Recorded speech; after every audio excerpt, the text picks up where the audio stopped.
북미 정상회담을 앞둔 시점에서 비핵화, 평화협정, 북미 수교 등에 대한 일괄 타결이 이루어질 가능성이 아주 높다고 생각합니다. 여기서 완전한 비핵화, CBID 달성을 위한 실행 방식, 즉 상호 핵심적인 요구 조건 충족 시기나 선후관계, 검증 방식 등을 둘러싼 큰 틀에서 물밑에서 여러 가지 이야기가 되었고, 그것을 일정선에서 선언문 형식으로나 어떤 식으로든 그 합의가 이루어질 것이고, 특히 주요 방향성과 일정에 대한 합의, 혹은 더 욕심을 낸다면 대강의 액션 플랜이 도출될 수도 있지 않겠는가, 그런 생각을 해봅니다. 제 글은 이 한반도 동북아 안보 레짐과 관련해서 관련 주요 국가들이 국가 이익과 국가 전략의 시각에서 문제를 검토하고자 하는 그런 의도로 작성 중인 저희 논문의 시각이나 문제의식 주요 내용을 반영하고 있습니다. 현재 한반도의 이 평화 레짐에 대한 이런 논의 과정이 이 소위 한반도와 주변 강국의 국가의 국제 전략 그리고 동북아 안보 구도에 의미하는 바가 무엇인가, 거기에 초점을 맞추어서 간략히 제 의견을 개진하도록 하겠습니다. 저는 이 트럼프 행정부의 이런 북한 비핵화 그리고 한반도 및 동북아 정책의 기조, 향후 방향이 미국 대외 전략 그리고 대외 정책의 기존 구조와 행위자들의 상호작용에 따라 아주 민감하게 그리고 급격하게 변화될 리스크를 내포하고 있다, 그렇게 봅니다. 누가 봐도 우리가 재래식 전쟁을 봐도 지금 총사령관은 트럼프입니다. 높은 고지에 서서 내려다보고 있는 거죠. 그리고 마음에 들지 않으면 교체합니다. 즉 자기를 대신해서 그 어떤 전략가 혹은 정책 입안자가 하고 있던 역할이 자기 마음에 들면 이제 시키죠. 이제 볼턴을 시키는 겁니다. 자네가 평소에 주장하던 대로 해보게. 자네의 생각대로 한번 이 프로젝트를 밀고 나가보게, 그렇게 하는 거죠. 총사령관 누가 봐도 트럼프입니다. 예. 미국 사회, 미국, 영국 등 핵심 동맹국, 그리고 크게는 이 소위 자유자본주의 질서,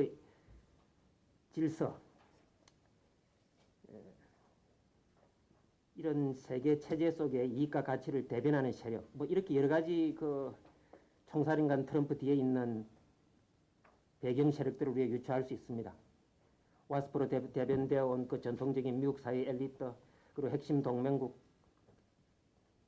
그리고 자유자본주의 세계 질서, 그것들이 다 이익과 가치를 갖고 있는 거죠. 그것을 대변하는 세력이 어느 정도 소위 트럼피안 프로젝트에 대해서 동의를 할 것인가. 사령관으로는 나서 있지만, 사령관이야 뭐 원래 그런 변하지 않는 이익 세력의 정치적 상품 아닙니까? 이익은 영원하고 정치적 대표자는 너무나 잠시죠. 우리 동양에서는 화무 11홍이요. 건불 10년이라 그렇게 말하는 그 건불 10년도 안 되는 4년입니다. 그래서 민감하고 급격하게 변화될 리스크를 내포하고 있는 게 아닌가. 지난 냉전 종결 이후 소위 우리나라에서 냉전 종결은 무엇입니까? 한소수교, 한중수교입니다. 약 4반세기 동안 남한과 일본에 대한 북한 위협론을 다루는 워싱턴의 전략이라는 것은 제가 볼 때 민주공화, 이 집권당과는 무관하게 일관되게 북한 위협의 보존과 차단에 초점을 두어왔다. 여러분 보존은 이해할 것입니다만 북한 위협의 차단은 무엇인가? 그건 뭐 어떻게 말하자면 우리 남한으로 보자면 장사정포고 일본까지 보자면 뭐 핵무기 발전 정도 되겠죠. 즉 대량 살상무기 WMD 차단, 그것이 이제 소위 말해서 위협과 보존과 차단의 차단 부분이 되는 거죠. 그리고 이러한 미국의 국제 전략이라는 것은 지난 25년이죠. 92년부터라 치면 얼마 만입니까? 그건 4반세기죠.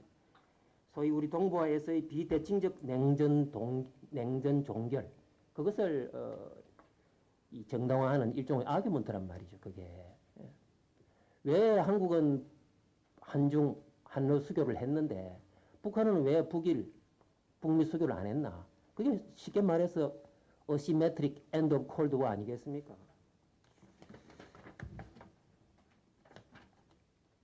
그래서 이런 배경을 생각하면 이런 의문이 제기되어야 하고, 우리가 답은 못한다 하더라도 고민을 해봐야 되는 겁니다. 현재 이 북미 관계 브레이크 스루가 과연 미국 국가의 내용 변화의 한 결과인가? 말하자면 그 대통령과 안보팀의 그 지향성을 일정 정도 반영한다고 보는데, 이것이 과거 정부들의 북한 위협 보존 비용이 과거 정부들의 선례를 따라서 북한 위협을 보존하는 것이 트럼프 대통령이 보건대 그 비용이 수혜보다 더 크다, 즉 손실이 더 크다라고 판단하고 한 것인가? 그렇다면은 이것은 뭐 일정 정도 국가 이익의 그 어떤 내용 변화라고 볼 수 있습니다. 단기적이라 할지라도. 그러나 아직까지 충분히 검증되지 못했고, 두 번째는 보다 더 근본적인 문제입니다. 이 동북아 한반도 지역 전략 관련 국가 이익을 규정하는 주요 세력의 인식 대전환의 결과인가? 즉 미국의 동북아 혹은 한반도 전략이나 정책의 패러다임의 대전환인가 그 말입니다. 그것은 더더욱 불검증된 상태입니다. 그렇다면 새로운 접근을 꾀하는 그 일개 행위자에 불과한 트럼프 대통령이 반세기 이상 지속되어 온 미국의 그런 우리 이 지역 정책 전략의 구조적 완성을 변화시킬 수 있겠는가? 우리는 그런 질문을 안 할 수가 없는 거죠. 이건 뭐 연구자들이 이론적으로 말한다면 뭐 역의 균형자론이다, 뭐 유라시아 체스론이다, 뭐 우리가 미어셰 쉐이머나 브레진스키를 들 수 있지 않겠습니까? 그런 말들을 하지만 그걸 우리식으로 제일 쉽게 이 오랑캐의 입장에 있는 즉 대국들이 볼 때 약자의 위치에 있는 우리 한국이 볼 때는 그냥 그 똑같은 이야기예요. 이재이라는 겁니다. 그 사람들이. 과연 그런 이재이 전략을 대서양과 태평양을 사이에 두고 안보적으로 우세한 위치에 있는 미국의 그 핵심적인 이익을 영향력을 훼손하지 않도록 오랑캐들끼리 서로 싸우고 견제하도록 만드는 그런 대전략을 변화시킨 것인가? 즉 유라시아 대륙은 유라시아 대륙의 손에 맡기는 것인가? 그것이 시문한 패러다임의 변화죠. 그런 게 있는가? 그것도 역시 아직 검증되지 않고 있습니다. 그래서 제가 볼 때는 한마디로 이 트럼피안 트렌드라는 것은 그런 말이 있는지 모르겠습니다. 제가 볼 때 트럼피안 트렌드라는 것이 아직 강한 모멘텀과 안정성을 담보하고 있지 않다. 뭐 그렇게 봅니다. 앞에 제가 예측은 이렇게 대타결이 있지 않겠는가 보지만 그것을 실현 과정이라는 것은 더더욱 이런 구조적인 요인들 때문에 또 이익과 가치라는 것 때문에 소위 웨스턴 월드의 그 아이덴티티 때문에 인터내셔널 아이덴티티 때문에 더더구나 이것은 우리의 고민을 요하는 지점입니다. 그 다음 그것이 이제 우리 한미 관계에 조금 국한시켜 보자면 미국이 그 동북아 안보 체제에서 이때까지 핵심 행위자 역할을 예계자로서 해왔던 이유는 미일 한미 동맹에 그 뿌리를 두고 있습니다. 그런데 한반도 평화체제 시동 이후 북한 위협이 해소된다면 어쩔 수 없이 우리 남한이 강력하게 미군이 이 불안정한 한반도 정세, 북한이 개방하면 엄청 불안해지죠. 더 위험한 시기가 도래합니다. 리스크가 커지는 거죠. 이대로 살면 편한 거죠. 언제나 안정성이 있고. 그런데 그런 상황에서 우리 남한이 서울이 강력하게 미군이 더 있어주세요. 반 정도는 대중견제용으로 또 반 정도는 한반도 안정 그 세력으로 미군이 있어주세요 해도 그것은 우리의 희망사항이지. 적어도 어떤 형태로든 간에 객관적으로 우리 남한에 대한 미국의 안보 우산의 효용성이 남북 평화체제가 시동되면 현재 약화될 수밖에 없습니다. 그거는 누구의 그 희망사항하고 아무 상관없는 일이에요. 그래서 그런 문제에 대해서 트럼프 대통령은 이전 대통령들하고 비교해 보면은 뭐 나토에 대해서도 그런 수사적 발언을 했지만 우리 한국에 대해서도 한국이 이 분담금을 적게 내고 있다. 한국의 국방을 미국에 대해서 안보 무임승차론으로 그렇게 비판을 하기도 하고 뭐 어쨌든 이런 게 수사겠지라고 생각하고 있지만은 그래도 느낌이라는 게 있지 않습니까? 적어도 트럼프는 주한미군이 미국에 가지는 그런 장기적 전략적 국가이익에 대해서 전임 대통령들에 비해서 좀 덜 진지하게 인식하는 것 같다. 트럼프는 역시 좀 비즈니스맨적인 그런 어떤 그 유전자, 본능이 좀 있는 것 같다. 뭐 그런 느낌도 들고, 이거는 뭐 에비던스는 없는 겁니다. 그래서 이것이 우리 한국의 이 서울의 정책에 지금 어떤 그 시사점이 있느냐 하면, 현재 북핵 문제 평화체제의 대타기를 목전에 둔 시점에서 주한미군 문제를 언급하는 것은 제가 볼 때는 부적절하다.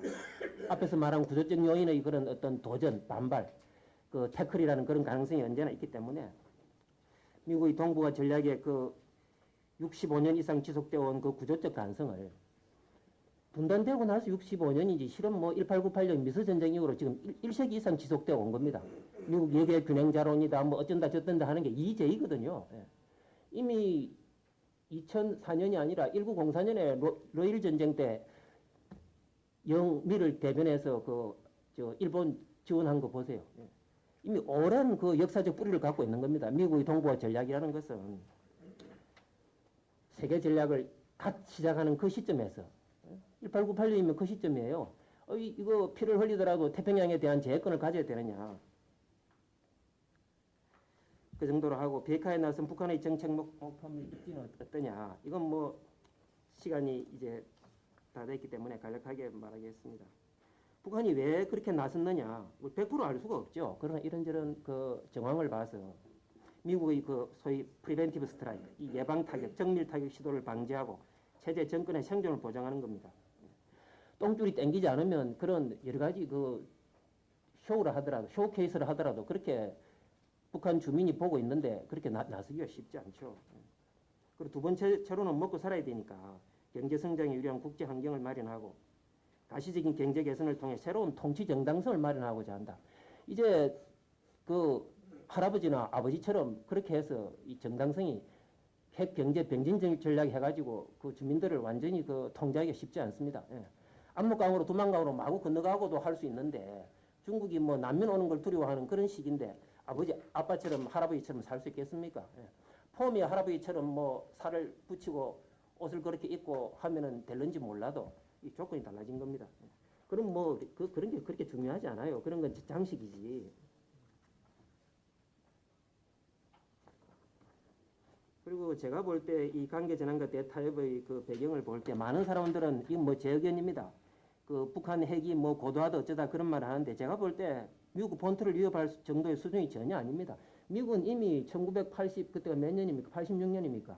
데이커비크 이전에 레이건하고 그 당시 누구죠? 그 레이건하고 회담할 때부터 이미 핵무기를 12,000두에서 뭐 수천두를 줄이는 협상을 시작했어요. 그게 여러분들이 잘 아는 스타트 아닙니까? 그런 미국에 대해서 이제 겨우 뭐 시작하는 북한이 뭐 이걸 뭐 위협을 한다니 어쩐다는지 제가 볼 때는 설사 만에 하나 그런 정확하게 어느 한 지역에 LA에 코리아타운에 꽂을 수 있는 그런 수준이 된다 하더라도 북한은 미국을 향해서 핵미사일 발사가 불가능합니다. 트럼프가 아니라 김정은이 한 잔 먹고 꽂아라 그래도 북한의 엘리트가 그렇게 하겠습니까? 예. 북한 엘리트가 그게 작은 숫자예요. 그 사람들이 아주 논리적이고 합리적인 사람입니다. 예. 김일성은 김정일은 건강이 안 돼서 일찍 돌아가셔도 예, 자기 그 엘리트 집단의 그 이해관계는 영원하거든요. 여러분들 영화 조선 제국입니까? 뭡니까? 그 제국 우리 한국 영화 예. 제국의 왕인지 그 제국의 왕이 우리 조선의 왕들입니까? 우리 무슨 김씨 무슨 건씨 하는 그 우리 선비들이거든요. 그 사람들이 제국입니다. 이 조선이라는 거는 제가 볼 때 영원하라 제국이요. 영원하라 그 선비 정신이고 그 선비들이 갈료로서 통치해온 나라입니다. 그러니 얼마나 많은 사람들이 죽어도 거기다가 뭐 학자 뭐라고는 안 써도 그 병조판서 누구 갈료가 되기 위해서 엄청난 노력을 해갖고 온 집안의 흥망성쇠를 집안의 자손 하나가 갈료가 되느냐 안 되느냐에 그랬던 나라예요. 근데 이거는 여담이기 때문에 다 놔두고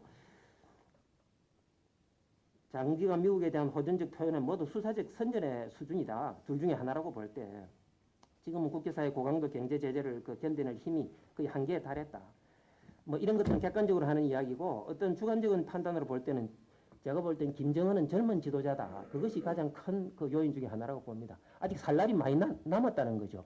제가 30살 나이에 그렇게 되었다고 쳐봅시다. 제가 후세인이나 카다피 같은 그런 그 인생의 종말을 볼 수 있는 그런 가능성이 1%라도 있다면 제가 그런 선택을 하겠습니까? 그런 라이프 스타일을 제가 원하겠냐고요.